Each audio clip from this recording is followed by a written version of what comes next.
Plenty to debate on the Premier League football, though, from the weekend. Dean and Sue. Sue, good morning. Good Dean, morning. lovely to see you. Good morning, yes. Thanks for that introduction. Yeah, it's marvellous, marvellous. Right, OK, let's get into Manchester United. We will, of course, later on the football show, praise Tottenham for their performance, but let's start with United. It had been a bad week for them already. That goalless draw at Crystal Palace, Sue, and then the draw at home against FC Twente. Going into the game, how much did it feel like they needed a result in this one? And in the end, they got the complete opposite. Yeah, it felt like both managers needed a result. There was a little bit of heat on both of them, but especially, like, say, Manchester United and Ten Hag, because there's always so much scrutiny and they're always, everything's highlighted, isn't it, when it's Manchester United. Looking back to the Crystal Palace game, the first half, they actually played well. They just couldn't score. Again, we looked at them last week where we were saying they were creating opportunities, they just couldn't score. But against Tottenham in particular in that first half, they were poor. They looked disjointed on and off the ball, just not playing as a team. You thought when they went to press, it was very much in ones. They weren't all going together collectively.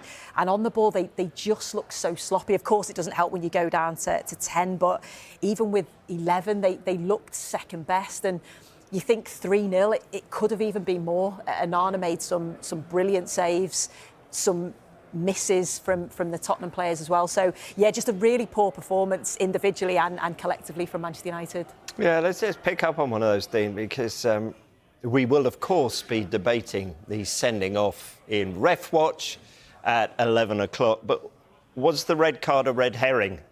Because United were struggling even 11 on 11, weren't they?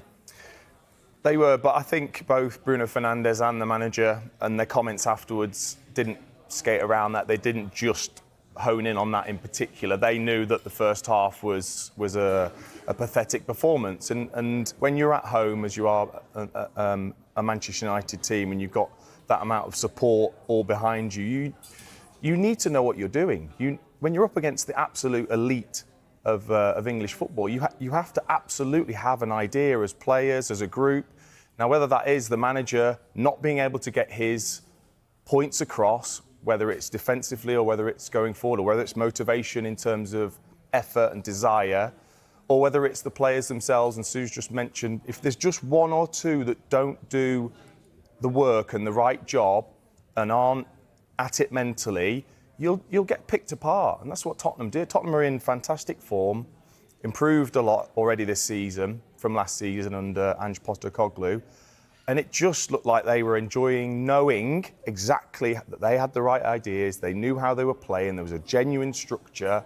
I still haven't seen that from Manchester United, and he's been in the job a long time. And under him, I think they're a team of moments at best, but I don't see an improvement. You can see it in the performances, you can see it in the league table, you can see it in the -3 goal difference for a side like Manchester United. That there is no difference, and that's the big worry, because he's got plenty of players now that he's clearly had a big hand in bringing to the football club. They're 7 points so far as their joint fewest after 6 games of a Premier League season. You love a stat. I love a on stat, a Monday yeah, morning. So there we go. Let's throw the first one at you. I want to pick up on what Dean was saying, because our injuries now are red herring, because Tottenham went into it without Heung-min Son, without Odegaard and without Richarlison. The only United player, really, Luke Shaw, is still absent. And all the way through, Ten Hag has been saying, "Oh, judge me when I've got them all fit." And apart from Luke Shaw, they're all fit. Yeah, or all available for selection in some way. They are, and I think that's the problem. Last season, that's what we were saying. We were saying, well, OK, you sort of feel for Ten Hag because he can't play the way that he wants to play, because he's got so many players injured, in particular in the back line, the midfield area. So it was constantly changing, so he couldn't get any sort of rhythm. Whereas now you're thinking, well, they're all back fit. They're his players. He's had, 5 transfer windows, so he's bringing in the players that he wants. Everybody's fit apart from Luke Shaw. And we're still not seeing the progression. We're still seeing the same errors that we were seeing last season, whether that's, not finishing off the chances, whether that's getting into the final third and not finding the pass, whether that's being too easy to play through, too easy to be countered against. We've seen that again and again. So things have to change and they have to start changing. Because I think Manchester United fans, there was a lot of them that have really stuck by Ten Hag because they don't want to keep seeing change. They don't want to keep seeing another manager go and another one come in, and it's all got to happen again. But I think even now, those supporters of Ten Hag are starting to wear thin. They're starting to be frustrated with what they're seeing on the pitch. Because, Dean, the last time United lost consecutive league games at Old Trafford, Ole Gunnar Solskjaer was sacked shortly after. That was November 2021. So we're in perilous position. No one wants to see a manager sacked. We'd rather they kind of pull a rabbit out of the hat here. But is there a rabbit and is there a hat for Erik ten Hag? Well, he seems to have many of them. I know that, but it's no secret that the club were looking elsewhere in the summer, and he looks like a man under severe pressure all the time. And I think he's got the hat. He has got Look, the he's hat. got the hat. We just need the rabbit. And I just think he did go through a period last season where some of his comments made him look slightly deluded, because we're all watching it. And he's really trying to pick up the positives. He's really trying to keep on side with the players and keep that positivity within his group. But even more so, even at the start of this season, it looks like he knows that's wrong. You know, he's not an unintelligent man. He's done very well in his coaching career. His Ajax team was superb. So he'll watch the games. He'll understand what's the problem. Probably his biggest worry is, why can't I motivate these players to do the small details that are so crucial at this level that all of a sudden just drop on his lap. Yesterday you were like, wow, that performance from sort of nowhere. They've had a reasonable start to the season, and he must be thinking, well, you know, what's the next thing I've got to try to get the best out of these players? Yeah, because, I mean, Christian Eriksen, I think, came out with some... There have been comments, especially after the Twente game, that the players weren't hungry enough. That is hugely concerning, because they're playing for Manchester United.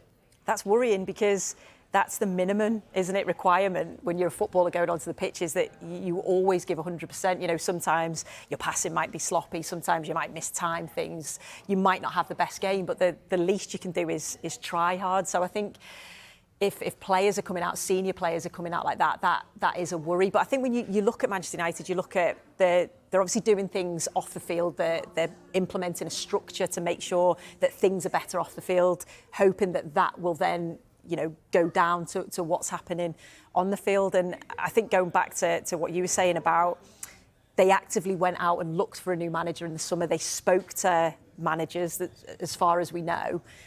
They then decided to stick with Ten Hag. And, you know, I've been listening to things that he's been saying, that there's a good communication between him and the people above, the ownership. So that's the worry, that he's brought these players in. Like, a lot of those players are his players, and he's got a good relationship with them. So surely they must be trying for him, because if you've got a good relationship with a manager, you do try it. It's hard for us to see it. You know, when we're watching them, we're saying, well, it looks a bit lacklustre. It looks like they're not playing with intensity. But they know this manager. They've got a good relationship. Why is it not happening? So is it something else? Is it something structurally? Is it something that they don't understand? Is it maybe the pressure of playing for Manchester United? I don't know. It's hard to put your finger on it. Yeah, I'm looking at examples in my mind, thinking about them, and you don't want to have a look in my mind. No, that's very frightening. But I'm thinking of, in particular, Jadon Sancho, who looks very happy at Chelsea now, and keeps tweeting about, or social media, about how happy he is at Chelsea. So, and I'm wondering about Erik ten Hag, whether there's something missing, the connection between him and the players. Just tell me, you've been at big football clubs with big egos or big personalities, or how much of a manager's job now is about micromanaging each player as well as the tactics? I think it's even more important now than it's ever been to make sure that you have the right relationship with the players and are able to get your points across, and for them to want to go out and do it. Now, I really did find that as I went up the levels in English football, the higher I got, the more opinionated we are as players. We think we know, because we're top players. We think we know what the manager and the way this team should play and how to get the best out of the players that we've got in the squads. And if as players, you're on the training pitch every day and you do not think that what the manager's trying to do is right, we're not easy to deal with. We're not. We will get together and we will disagree with what he's trying to do. If there's things he'll say, we'll pick up on it. And if you form little groups, and that can happen very easily, it's very then difficult to have a full group that's backed with the manager if you've got breakaway groups, which I don't know because I'm not in there, but from my experience, that is what I feel is the issue at Manchester United. Is I think there'll be certain players that are just not having him as a manager. They're just not, or as a person. Because too often, there's too many players that you watch and you go, you just don't care. You don't, because you would try harder, you would make sure that you're trying to implement what the manager's asking of you, and they're not. How do you get them to care? Well, because they're playing for Manchester United in the Premier League. Exactly, You would think, an outsider looking in, wow, OK, I'm going to care. It doesn't matter who's in charge, I'm going to care. I know, but we are complicated in terms of, a lot of the players think they're the best and think, well, it can't be me because I'm the best, and if you don't agree with the manager and what he's trying to do, then it is really hard. And that's why it's so important the manager has this great rapport with the players and gets everyone on side, because we will go and bicker and you do go behind the manager's back and talk about the manager all the time. So you're under such immense pressure as a manager to constantly have these top players on side. But that's the thing that I don't get, is the fact that he's brought a lot of these players in. So he must surely have a relationship with them. If a manager brings me in, you think, right, I've got a good relationship, I want to work with him. So then, if you go through the team yesterday, there's Rashford was obviously still there, wasn't he? Bruno Fernandes, you could go through a couple of the, obviously the big characters, big players, but a lot of them, you go through the back line, the goalkeeper, the midfield, Ugarte brought him in, young players. Surely they would want to be giving everything, showing that real passion to play for the manager, to also play for Manchester United. So that's the bit that is confusing me a little bit. Yeah, I mean, he made a big call with Onana, didn't he? Mazraoui's brought in, De Ligt. You go through that list. I mean, I guess the big one that he brought in that hasn't worked is Anthony, and there's fingers constantly pointed in that direction. Why hasn't that worked? A lot of money spent for him, but you don't know what's going on behind it. OK, if you're Erik ten Hag, what you want is a really quiet week with just a build-up to a simple game at the weekend. Porto away in the Europa League on Thursday before Aston Villa on Sunday. How tricky does this look? Incredibly, and I think that's probably been his biggest strength. I would say is Ten Hag. He's been able to produce a performance, a result from some of the lowest points in his Manchester United managerial career. And I'm not sure why. I think because they feel like a team of moments. It wouldn't surprise me if they enjoy going away to Porto and those players can perform, go away to Aston Villa and perform. It could work the other way. If they set up the way they did against Tottenham and the same level of effort and desire, if you don't have that at the start against these top sides, it doesn't matter. It does not matter. So it's a big job for him. And when you've only got 2 or 3 days to kind of go back into the players today and get it right, does he go in and does he hammer them? Or does he go in and try and keep that positivity that he seems to have within himself? That's the big question for him this morning. First, though, to the increasing pressure on Erik ten Hag after Manchester United suffered a humbling 3-0 home defeat to Tottenham, which leaves them 12th in the Premier League, closer to the relegation zone than the top 4. We can cross live to Old Trafford now and speak to our senior reporter, Melissa Reddy. Good to see you, Melissa. What's Manchester United's position then on Ten Hag as it stands right now? Yeah, Erik ten Hag retains the full backing of Manchester United's football leadership structure, while there has been consensus that non-performance in the 3-0 humiliation against Tottenham here at Old Trafford on Sunday is unacceptable. There's no immediate plans to change the manager because the hierarchy are focusing on giving Ten Hag, his backroom staff, and the players their full support to try and turn their fortunes around. So Ten Hag expected to still be in charge for those very tough tests against Porto and Aston Villa this week ahead of an international break. Look, Melissa, given that there was that strategic review in the summer as well, is this far too early for this kind of talk, do you feel?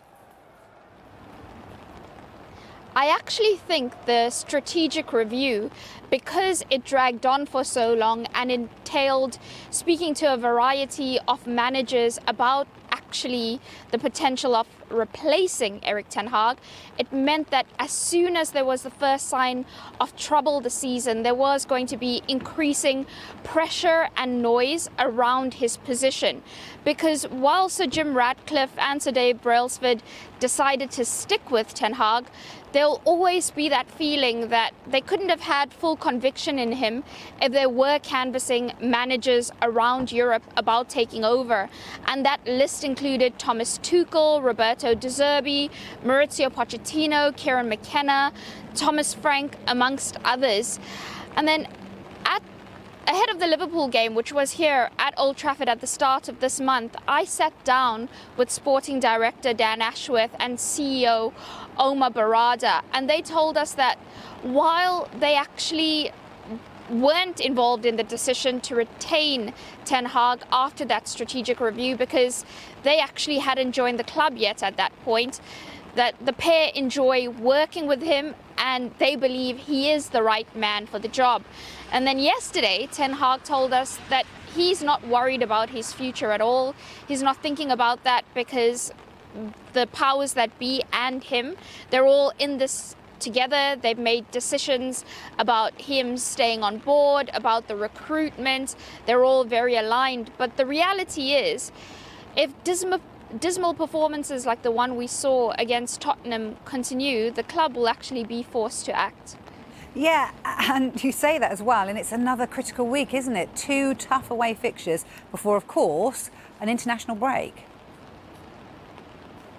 Yeah, Ten Hag has become so accustomed to critical weeks at Manchester United, and I mean, none more so than in the build-up to the FA Cup final, where the noise around him being sacked was actually turned all the way up on that volume scale.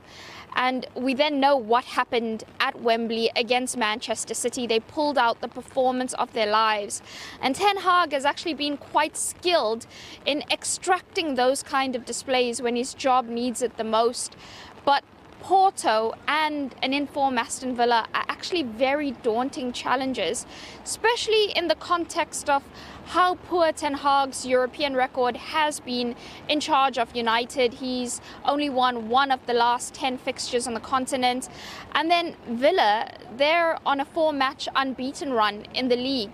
And when you think about United and how they've been struggling to score, with only 19th place Southampton worse off in that regard, it doesn't make for comforting reading ahead of an international break, especially with the team so low on confidence. And the intriguing thing is that actually ahead of this capitulation against Spurs that I was here for yesterday, speaking to people at the club, they were feeling positive because they thought that United's attacking metrics and their defensive ones had improved. We showcased the numbers actually on Sky Sports as well about all the areas that they were showing improvement in, and that actually they were underachieving by those figures. They should have been higher up in the table, potentially like around 3rd or 4th. But then when you watch a performance like the one against Tottenham, where all the familiar bad habits come to the fore, the lack of pressure against the ball, being so easy to play against, losing any sort of control of themselves and the situation, then it does lead to wider questions. And if that kind of display continues, then like I said, the managerial landscape might have not changed since that strategic review, which doesn't give United many options. I mean, the only fresh one since then is Gareth Southgate, and the club are very aware that that would not elicit a positive reaction from the United fans if they went to hire Gareth Southgate. So while the landscape hasn't changed much, if those kind of performances continue, United have to make a decision regardless of what options are out there or not. Yeah, I'd agree with that. Thank you very much, Melissa. Mikel Arteta has been speaking to the media before tomorrow's Champions League game against PSG. Our reporter, Gail Davis, was there for us, and we can go to Arsenal's training ground right now to speak to her. Good to see you, Gail. Arsenal fans fearing the worst, weren't they, after hearing reports that Riccardo Calafiori was in tears after the game against Leicester due to that potential injury. Did Arteta ease any of those worries? Good afternoon, Vicky. Arteta was asked a couple of times about injuries to two of his key fullbacks. Ben White, we know he was missing on the weekend. In fact, he's missed the last two games. Shots of him in the crowd. He's struggling with a little bit of a groin injury. Quite close, I think, to playing on the weekend. When I spoke to Arteta last Friday, he thought he was hopeful he'd be involved. So fingers crossed he might be OK to go against PSG tomorrow night. But Riccardo Calafiori is the slightly mysterious one. There were unconfirmed reports from press in Italy that he'd left the stadium in tears after the weekend, after that late win for Arsenal. I asked Arteta about it, and he said he was just quite emotional at the end of the game with the fear he might have been injured. He spent a long time out with a knee injury as well. So we're watching them train about 2:15, might gauge something from that. And it is a huge week again for Arsenal. Gosh, we keep saying it, don't we, with PSG at home. That 0-0 against Atalanta means there's a slight bit of pressure on to start picking up points. They're desperate to be in the top 8 of this Champions League, if you like, so that they then can qualify automatically. And PSG is a club that Arteta just absolutely adores. He arrived as a 17-year-old. He was on loan from Barcelona, his first professional club. And he talked really fondly this morning about how it shaped him as a person, a player, and the manager that he is today. It was my first professional experience, as you said. It was an unbelievable time that I spent there. I loved every minute of it. I will always be grateful to the club, to Luis Fernandez, because he was the one that believed in me when I was 17, 18 years old, and I played professional football. And from there, yeah, it was a platform to share an experience in a club of that size, in a city that is probably the most beautiful one in Europe. An experience that stayed forever, with teammates that helped me and shape, as you mentioned, who I wanted to be as a player, and then as well, I think, igniting something in me to become a manager in the future. And there were some very important individuals in that part of my career. Fond memories then for Arteta there, Gail. What about you and Tim? Because I believe he also spoke to the media today, enjoying a lot more football after missing the entirety of the last campaign through that injury. What did he have to say today? Well, Vicky, I think the biggest compliment you can make Jurrien Timber is that it looks like he's been at Arsenal for years. He's settled in, hasn't he, so quickly. He's played at either full-back position, can also play in that centre-half position, not that you're about to replace Saliba or Gabriel, I guess, anytime soon. And part of that was the fact that Arteta, even though he'd spent 11 months out with this awful ACL injury, he had him around every single day, all the meetings, all the training, just soaking it all up.